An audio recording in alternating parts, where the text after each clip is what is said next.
सच्चिदानन्दरूपाय विश्वोत्पत्त्यादिहेतवे तापत्रयविनाशाय శ్రీకృష్ణాయ వయం నమః. భీష్మస్తుతి ద్వారా తెలియబడేటువంటి అత్యంత విశేషము, బాగా జ్ఞాపకం పెట్టుకోవాల్సిన విషయం ఏంటంటే, చివరి క్షణాల్లో దేహ అవసాన సమయంలో గనక నారాయణ స్మరణ చేయగలిగితే అది అత్యంత విశిష్టమైన యోగం. జీవితాంతం ఏం చేశామనేది ప్రధానమైన విషయం కాదు, ఆ చిట్ట చివరి క్షణాలను ఎలా గడుపుతున్నామనేది ముఖ్యం. మానవ జీవనం తదనంతర గతుల్లోకి వెళ్ళినప్పుడు ఆ చిట్ట చివరి క్షణాలే పునాదులు అవుతాయి. అలాంటి అంశాన్ని అనేక శాస్త్రాలు, ఇటు వేదాంత దర్శనం అయితేనేమిటి, అటు భక్తికి సంబంధించిన అన్య శాస్త్రాలు అయితేనేమిటి, పురాణం అయితేనేమిటి, అన్నీ నొక్కి చెప్పాయి. ఇన్ఫ్యాక్ట్ నేను ఒక్కోసారి అనుకుంటాను, ఉదయమంతా దేన్ని బాగా తలుచుకున్నామో రాత్రి వేళలో అది కలగా కనిపిస్తుంది. ఉదయమంతా తలుచుకున్నది స్వప్నంగా కనిపిస్తుంది, మహా అయితే కాసేపు ఉండిపోతుంది. కానీ మనం హృదయంతో దేన్ని తలుచుకున్నామో, హృదయాన్ని దేనికి అంకితము చేసి జీవిస్తామో అది చిట్ట చివరి క్షణాల్లో సత్యం అవుతుంది. అదే సత్యం అవ్వడం అంటే ఏదో కలలో కనిపించినట్టు కాదు, తదనంతర అవస్థాన విశేషములన్నింటికి అదే కారణమవుతుంది.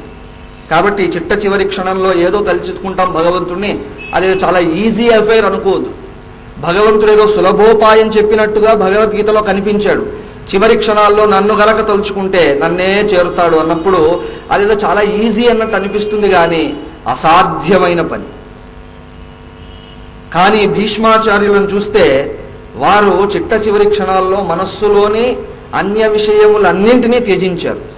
ఎప్పుడైతే ఉత్తరాయణము అనే స్థితి ప్రవేశించిందో ఆయన వాక్కులన్నింటినీ ఉపసంహరింపజేశాడు. చతుర్భుజములతో శ్రీహరిని ధ్యానించడం ప్రారంభం చేశాడు. జీవితం అంతా దేన్ని ఉపాసన చేశామో అది చివరి క్షణాల్లో ప్రత్యేకించి స్మరించాల్సి ఉన్నట్లుగా ఈశావాస్య ఉపనిషత్తులోని చివరి 4 మంత్రాలు సూచన చేశాయి. అక్కడ ఈశావాస్య ఉపనిషద్ ఋషి చివరికి చేసే ప్రార్థనలో సూర్య భగవాను ప్రార్థన చేస్తారు, అలాగే అగ్నిదేవుని ప్రార్థన చేస్తారు. అగ్నే నయా సుపథారాయే అస్మాన్ అంటూ మమ్మల్ని సుపథ మంచి మార్గంలో నడిపించవయ్యా, తదనంతర స్థితిని మంచి మార్గంలో తీసుకువెళ్ళు అంటూ ప్రార్థన చేస్తారు. అక్కడ భాష్యకారులు అన్యమైన వ్యాఖ్యాతలు కూడా అదే విషయం రాశారు. ఉపాసకుడి యొక్క స్థితి ఎలా ఉంటుందంటే చివరి క్షణంలో ప్రత్యేకించి మనస్సును అందులో సంలగ్నపరుస్తాడు. దానికి సంకేతంగా ఈశావాస్యంలోని ఈ 4 మంత్రములు మనకు దర్శనమిస్తున్నాయి. మార్గయాచనారూపమైన ఈ 4 మంత్రాలు భీష్ముల వారు సైతం అదే పని చేసి మనకు నిరూపిస్తున్నారు. చివరి క్షణాల్లో అన్నింటి నుండి మనస్సును విస్మరింపజేశారు, మనస్సును విత్డ్రా చేశారు. తలుచుకుంటున్నది ఏంటంటే తన ఉపాస్యమైన భగవంతుని. అలాంటి సామర్థ్యము భీష్ముడికి తానొక అద్భుతమైన జన్మ పొందినందుకో, లేకపోతే ఏదో భీష్మమైన ప్రతిజ్ఞలు చేసిన ఫలంగానో, అన్యమైన పుణ్యకర్మల ఫలంగానో రాలేదు. జీవితంలోని సమస్త సన్నివేశములలో దాంట్లో ఎంతమంది నిమగ్నమై ఉన్నా తన దృష్టి మాత్రం కేవలం ఒక్కడి మీదే ఉంది, అది శ్రీకృష్ణుడు. ఈ భీష్మస్తుతిలోని ప్రతి అక్షరము, ప్రతి మాట శ్రీకృష్ణుడి యొక్క జీవితంలోని అన్ని ఘట్టాలను వర్ణిస్తుంది. ఇది దీని చమత్కారం. భీష్మాచార్యుల వారు వర్ణించిన అంశం లేదు దీంట్లో. ఆయన గోపికలతో విహరించిన రాసలీలను వర్ణించారు, యుద్ధాన్ని వర్ణించారు, అలాగే రాజసూయ యాగ ప్రస్తావన తెచ్చారు. అగ్రపూజ అందుకోవాల్సి వచ్చినప్పుడు, శిశుపాల వధ జరిగినప్పుడు ఆ కథంతా ప్రస్తావన చేశారు. ఒక మాటలో శ్రీకృష్ణ జీవితమంతా ప్రస్తావన చేశారు. అలాగే ఏ ఏ సన్నివేశాల్లో పరమాత్ముణ్ణి తాను ఎదురుగా నిలబడి చూశాడో వాటన్నింటినీ ప్రస్తావన చేశాడు. ఆ ప్రస్తావన చేయడం ఎంత కావ్యాత్మకంగా, ఎంత రసాత్మకంగా, ఎంత భావాత్మకంగా ఉంటుందో చెప్పలేం. ఒక్కొక్క మాటను చెప్తుంటే అలాంటి ఆనందం కలుగుతుంది. ఈ స్తుతిలో చాలా చోట్ల రతి అనే పదం ప్రయోగింపబడింది. మే అస్తు, మే రతిమస్తు, నా రతి భగవానుడి పాదపద్మముల మీద ఉండుగాక అంటూ ప్రతి 2వ శ్లోకంలో కనిపిస్తుంది. నిన్నటి రోజున మనం అలాంటివి కొన్ని చూసాం. రతిరస్తు మే అనవద్యా, అనవద్యా రతి అస్తు. శ్రీకృష్ణుడి పాద అరవిందముల మీద అనవద్య అంటే ఫలాపేక్ష లేకుండా వచ్చిపోయేటువంటిది కానటువంటి రతి నాకు కావాలి. ఇంతకు రతి అంటే ఏమిటి? రతి అంటే జనరల్గా ప్రేమ, మనకు తెలిసిన డెఫినేషన్ అది ప్రేమ. నిఘంటువులో కూడా అలాగే కనిపిస్తుంది. నిఘంటు అంటే అదేదో శాస్త్ర గ్రంథం అనుకున్నారు, డిక్షనరీ అని అర్థం అంతే. నిఘంటు అంటే డిక్షనరీ. సో ఈ డిక్షనరీ కూడా చూస్తే మీరు సంస్కృతాంధ్ర డిక్షనరీ చూస్తే కూడా ప్రేమ అని రాసి ఉండవచ్చు. కానీ ఎలాంటి ప్రేమ, ఇది ప్రశ్న. ఎలాంటి ప్రేమ అంటే రతి అంటే ఏకాంగి ప్రేమ అంటారు. అంటే నేను ఎవడిని ప్రేమిస్తున్నానో వాడు నన్ను ప్రేమించవచ్చు, ప్రేమించకపోవచ్చు, నేను మాత్రం ప్రేమిస్తూ ఉంటా. అర్థమైందా? నేను ప్రేమించేటువంటి వాడు నన్ను ప్రేమించి తీరాలని కానీ నన్ను బాగా పట్టించుకోవాలని కానీ నియమం ఏమి లేదు అక్కడ. చిన్మయానంద స్వామి వారు ఒక పుస్తకంలో దాన్ని యాక్టివ్ లవ్ అన్నారు. There are 2 kinds of love that we see in the world. Very often encountered is passive love. Passive love అంటే 10% మనం ప్రేమించి 90% ఎక్స్పెక్ట్ చేయడం. నేను ప్రేమించాను కాబట్టి నువ్వు ఇలా ఉండాలి, నేను ప్రేమించాను కాబట్టి నా విషయంలో నువ్వు నన్ను బాగా పట్టించుకోవాలి, ఇలాంటివన్నీ అడుగుతాను. అండ్ భగవంతుడి మీద కూడా చాలా మందికి అలాంటి ప్రేమే ఉంది. ఓ భగవంతుడా, నేను నిన్ను ప్రేమించాను కాబట్టి నువ్వు నాకు అన్ని పనులు చేసి పెట్టాలి. ఇదేనా కాదా? మన ప్రేమ ఏ రోజైనా నిస్వార్థంగా ఉందా? ఒక్కరోజు ఆలయానికి ఓ పరమేశ్వర కేవలం నీ కొరకు వచ్చానయ్యా, ఇవాళ నాకు ఏ ఎజెండా లేదు, నేనేం అడగదలుచుకోలేదు, మరి ఎందుకు వచ్చావు? నిన్ను చూడ్డానికి వచ్చాను అనే రోజు ఎప్పుడైనా వచ్చిందా మన జీవితంలో? అంటే నా ప్రకారం ప్రశ్నార్థకమే.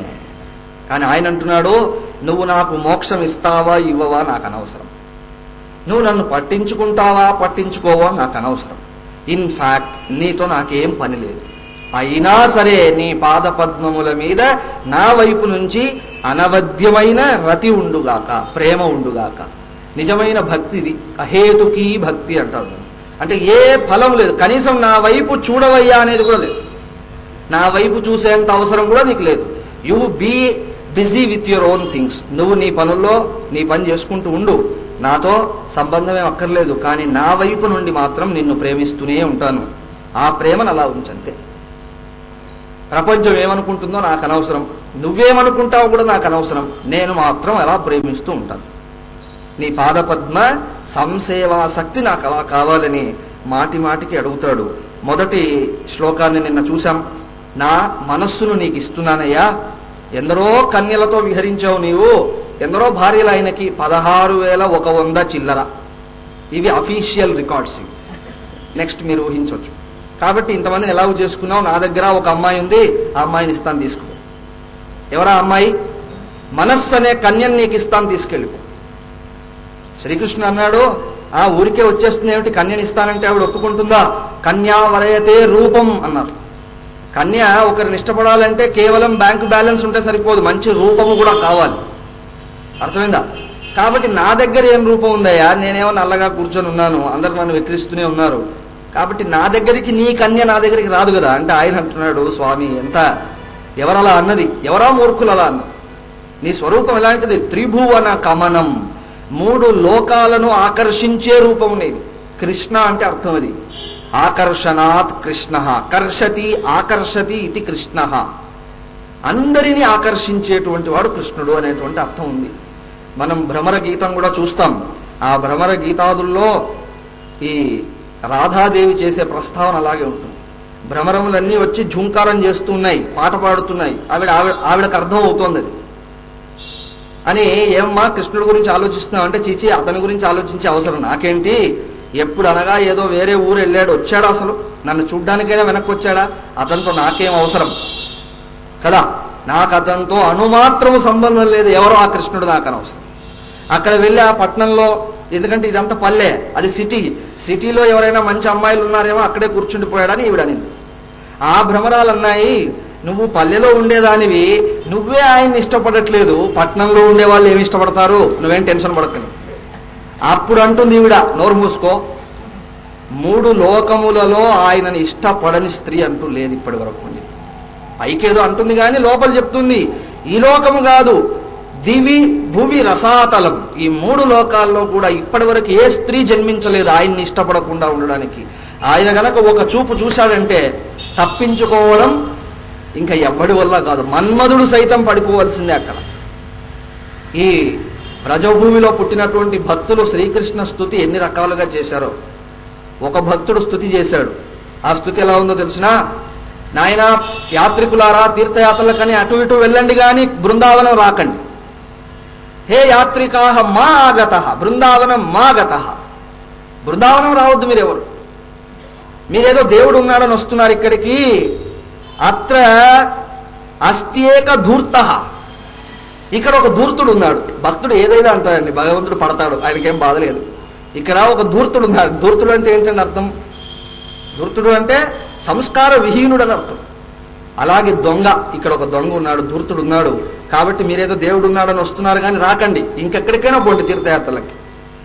ఈ వీడు ఏం చేస్తాడో తెలిసిన ఇక్కడుండి, ఈ ధూర్తః అంటే శ్రీకృష్ణుడు ఎవరో కాదు ఆయన. ఇతను ఏం చేస్తాడు, ఎందుకు నిలబడి ఉన్నాడంటే చిత్త విత్తాపహారాయ, అతని కుమతిని హరించి వేశావు, అతని యొక్క ధర్మనిష్టను పునః అతని యందు ప్రతిష్ఠితం చేశావు. ఎంత గొప్పవాడి స్వామి. అలాగే భక్తుల కొరకు నీ మాటను సైతం వదిలేస్తాం. ఆయుధం పట్టనని చెప్పావు, కానీ నేనెప్పుడైతే భూమిని పాండవ శూన్యం చేస్తానని చెప్పానో, నా మీదికి బాగా మదమెక్కిన ఏనుగు పైకి సింహము దూకితే ఎలా ఉంటుందో అలా రథ చరణము అంటే రథ చక్రం అయి ఉండవచ్చు, సుదర్శనం అయి ఉండవచ్చు, దాన్ని తీసుకొని నా మీదికి దూకావే. అలాంటి స్వరూపం నా మనసులోంచి మళ్ళా పొమ్మంటే పోతుందా? అది నా మనస్సులో అలా నిలబడిపోయింది. అంటే శ్రీకృష్ణుడు ఎదురుగా నిలబడి సంహరించడానికి సిద్ధమై నిలబడ్డాడు. అయినా సరే ఆయన మనస్సంతా ఆ మూర్తి మీదే ఉన్నది.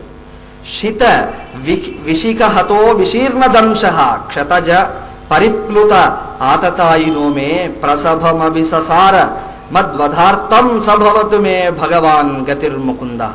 నా మనస్సులో ఈ ముకుందుడు ఎప్పుడూ నిలబడి ఉండుగాక. ఎలాంటి వాడు, నా బాణముల చేత పాండవులకు హాని కలుగుతున్నదని గ్రహించిన వాడై వారంతా వారించినా వినకుండా నన్ను వధించేందుకై మద్వదార్థం నన్ను వధించేందుకై నా మీదకి దూకాడే, ఆ రూపము నా మనస్సులో ఎప్పుడూ నిలబడి ఉండుగాక. విజయ రథ కుటుంబ ఆత్రతోత్రే ధృత హయ రశ్మిని తచ్రియే క్షణీయే భగవతి రతిరస్తు మే ముమూర్షో యామిహ నిరీక్ష హతా గతాస్వరూపం. ఇంకా అంటున్నాడు విజయ రథ కుటుంబ అంటే విజయుడి యొక్క రథాన్ని సంరక్షించినవాడు. నిజానికి మహాభారత యుద్ధాన్ని మీరు చూస్తే అర్జునుడు చేసిన యుద్ధం గొప్పదే, కానీ వాస్తవానికి యుద్ధం చేసింది అర్జునుడు కాదు, యుద్ధం అంతా చేసింది తానే. అందుకే నిస్సంకోచంగా ఏం చెప్పాడు గీతలో, నిమిత్త మాత్రం భవసవ్యసాచిన్, నువ్వు అలా నిలబడవు, ఈ పని అంతా నేను చేసి పెడతాను, క్రెడిట్ నువ్వు తీసుకో అని చెప్పాడు. ఇది ఊరికే పైకి చెప్పిన మాట కాదు, తానే చేశాడు అదంతా. ఆ ఎదురుగా రథాన్ని తీసుకుపోయి సైన్యాన్ని ముందు నిలబెట్టినప్పుడు ఆయన మందహాసం చేస్తూ కూర్చునేవాడు. ఎదుట ఉన్నవారు ఎలాంటి వారైనా అందరికీ శ్రీకృష్ణుడి మీద ఏదో ప్రేమ ఉంది, ఆ నవ్వును చూస్తూ వాళ్ళు నిలబడేవారు, ఈయన అప్పుడు బాణం కొట్టేవాడు. అలా చాలామంది ప్రాణములను అపహరించాడు ఈయన.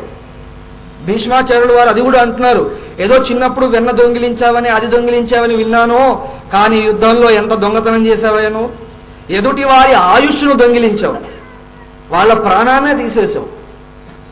ఇక్కడ కూడా చాలా చర్చ చేశారు, ఎదుటి వారి ప్రాణం ఎందుకు తీశాడు. అండ్ రామాయణానికి మీరు వెళ్తే రామాయణ యుద్ధం అంతా జరిగిన తర్వాత తన వైపు ఉన్న వారందరినీ అమృత వర్షము చేత బ్రతికించుకున్నాడు రాముడు. అటువైపు వారిని వదిలేశాడు, వారిని బ్రతికించలేదు. తన వైపు వాళ్ళందరినీ కోతుల బ్యాచ్ అంతటినీ మళ్ళా లేపాడు చక్కగా. మరి రాముడు అలా చేయవచ్చా అండి? ఎంత అధర్మాత్ముడు చూడండి. వాళ్ళు వాళ్ళ ధర్మం నిర్వర్తించారు, రాజుగారికి సేవ చేయాలి, ఫైటింగ్ చేశారు, పోయారు. Then should not this person the so called Maryada Purushottam help them also? కానీ ఆయన అన్నాడు వద్దు, వాళ్ళకు అవసరం లేదు జీవితం అన్నాడు. అదేమిటి స్వామి అంత పాపాత్ముల? కాదు, ఎదుట నిలబడి నన్ను చూస్తూ నన్ను ధ్యానిస్తూ పోయారయ్యా, అది ముక్తి. మళ్ళా వాడు వెనక్కి ఎందుకు రావాలి? అర్థమైందా? నన్ను చూస్తూ వాళ్ళు మరణించారు, నన్ను తలుచుకుంటూ మరణించారు, ఆహా భాగ్యం అంటూ మరణించిన వాళ్ళు ఎంతో మంది ఉన్నారు. అలాంటి వారంతా ముక్తులైతే వాళ్ళను పునః జైల్లో పడేయమంటావు ఎందుకు? వీళ్ళంటావా అలాంటి పరిస్థితి రాలేదు, వీళ్ళు రావణుణ్ణి చూస్తూ కూర్చున్నారు. కాబట్టి వీళ్ళలో ఇంకా అలాంటి సంస్కారం ఉంది, అది పోగొట్టుకునేందుకై వీరికి జీవితం కావాలి. ఆ కల్మషమును హరింపజేసుకునేందుకై దే నీడ్ ది లైఫ్, వెరాజ్ those fellows they need not. చూసారండి ఎంత సూక్ష్మంగా ఉంటుందో భగవానుడి దృష్టి. కాబట్టి ఎదుటి వారి ప్రాణాలన్నిటినీ అపహరించాడు. అపహరణ చేయడంలో వాళ్ళు అధర్మాత్ములు ధర్మాత్ములు ఇది ప్రశ్న కాదు. తనను చూస్తూ వాళ్ళు ఆనందంగా మరణించారు. వాళ్ళంతా ముక్తమైనారు. అదే ఇక్కడ కూడా చెప్తారు, వారు మరణించలేదట. వారి పరిస్థితి ఎలా ఉంది? ఆయన స్వరూపాన్ని వాళ్ళకి ఇచ్చాడు అంటారు. వాళ్ళంతా గొప్పదైన మోక్షమును పొందిన వారయ్యారు. కాబట్టి విజయ రథ కుటుంబం అంటే పార్థసారథి అయి ఆ రథాన్ని సంరక్షించాడు.